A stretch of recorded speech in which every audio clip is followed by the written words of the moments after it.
elegante, la isla arrogante, temerario rin tin tin. Hay un perrillo que se usa los nudillos, es Modorín. Modorín el perro que habla. Mira, Pepe, es un hormiguita cerca. Sí, me parece que le pasa algo. Pepe, Lulú, vengan rápido. El tío Juancho está dormido en el granero. Se está incendiando. ¡Oh, no! Oye, un momento. No tenemos un tío Juancho. Ni tenemos granero tampoco. Cuando haya problemas, ten calma, no temas y llama al gran Modorín.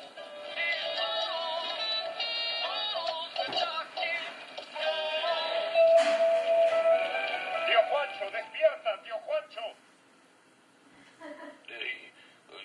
Quedaste inconsciente por un rayo que cayó cuando el calentador eléctrico de ganado hizo cortocircuito. Yo realicé un increíble acto de valor, apagando el incendio y sacándote del granero.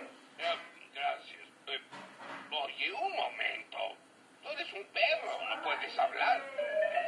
Es Modorín.